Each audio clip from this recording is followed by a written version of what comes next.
indicates I'm making an herbed cracker, homemade crackers. I've had 2 or 3 people suggest that since I make my own homemade cheese, I should make homemade crackers to go along with it. I honestly had never thought of doing that, but I like the idea. So I found this relatively simple recipe, and it seems to have worked out quite well.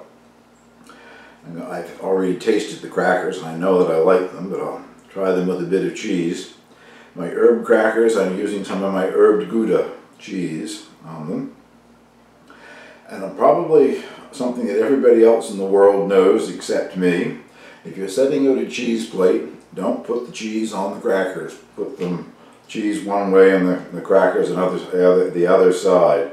Several times I've set out a cheese plate for company to try some of my cheese, and if you put the cheese on the cracker, within a matter of minutes the cracker goes like it's stale. It gets very moist, takes the moisture from the cheese. So I learned my lesson. I don't put them together. I let the person eating the cheese and crackers do that.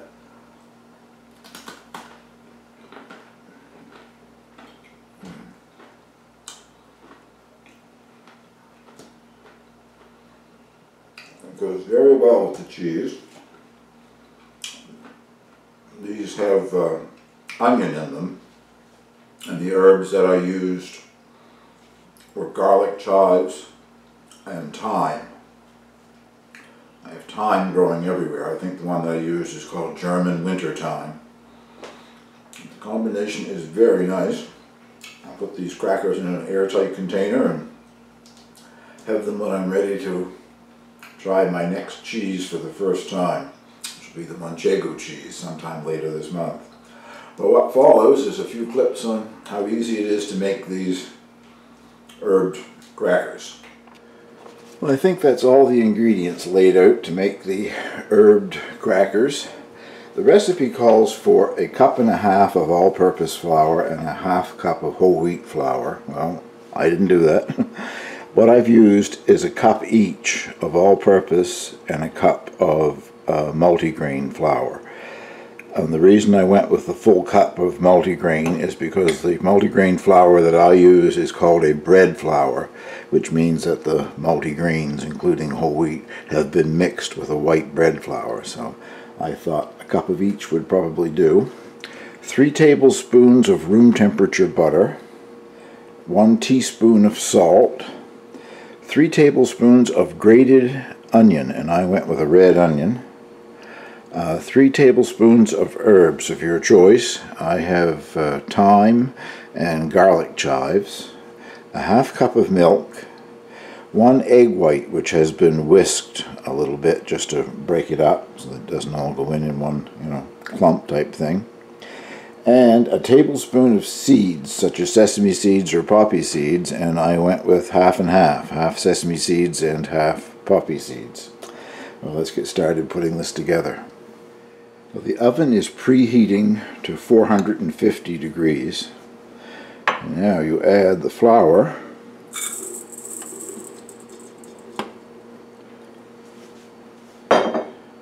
butter. I softened my butter a bit in the microwave. It was not softening up fast enough at room temperature. And the salt. With the paddle blade, this just gets combined at low to medium speed. It says until it looks like a meal.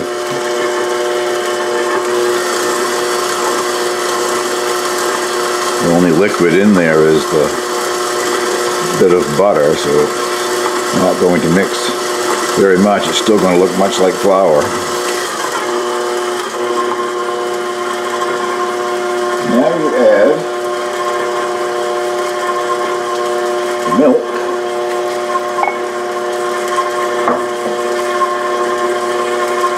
onions,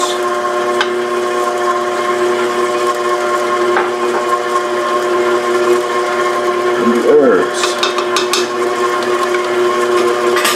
And it says to be careful not to overmix it. So I've got to get some of that onion scraped down in there. Make sure it all gets combined.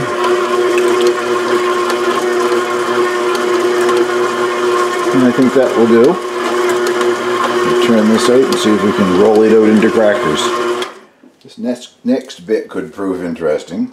Now you put it on a piece of parchment paper which has been lightly floured. I also lightly floured the surface, so hopefully the rolling pin won't stick to it. And you try to roll it out into a rectangle, as close as you can get to a rectangle. That is 1/8 of an inch thick.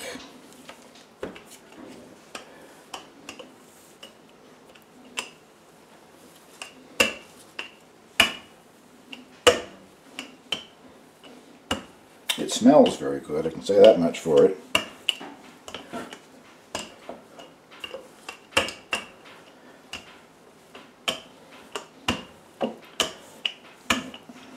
I'm not going to worry too much about going out over the edge. I will just peel that off.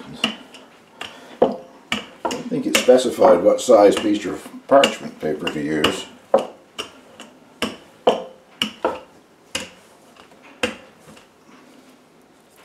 I guess maybe I'm getting close to 1/8 of an inch thick. Don't want to have great thick crackers. Quit while I'm ahead though, this is starting to stick. Well, transfer that to a cookie sheet and I'll be right back.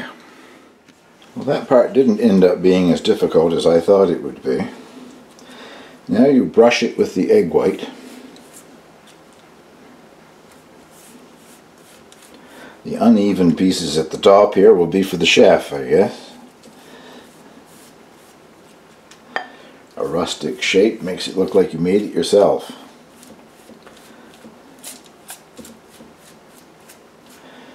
Okay. And the idea of the egg white, of course, that will make the top brown nicely, but also the seeds will stick. So now we get sprinkled with the seeds.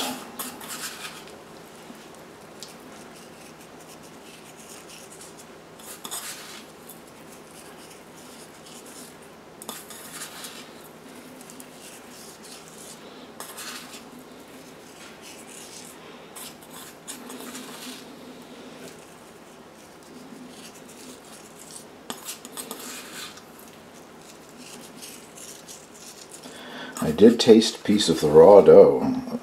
At least in the raw state it has a lovely flavor to it. There they go.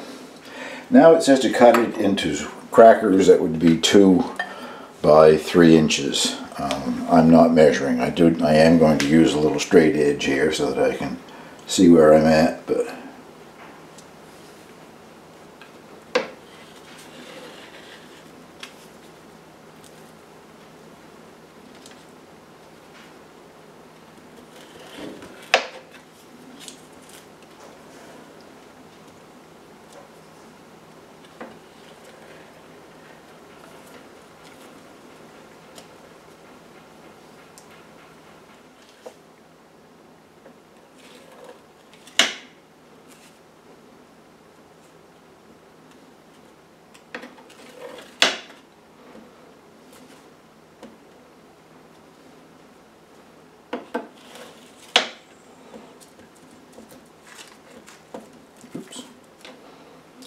I guess we'll say that is it. Hopefully they can be cut apart when they come out of the oven. And now they go in the 450-degree oven. One of my instructions here. For 10 to 12 minutes. So I would definitely check them at least around 8 minutes to see what they're looking like. They're very thin. I wouldn't want them burnt to a crisp, but I'll show you what they look like when they come out of the oven.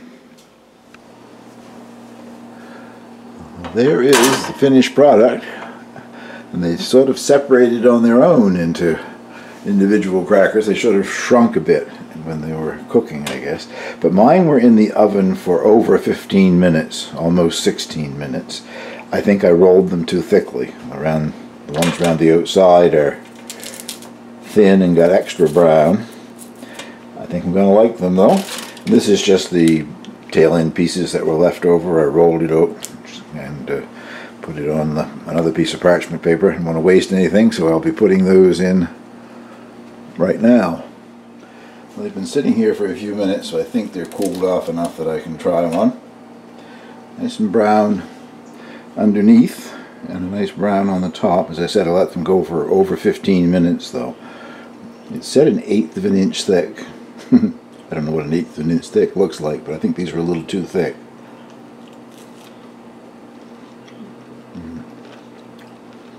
Very good though. I love the flavor.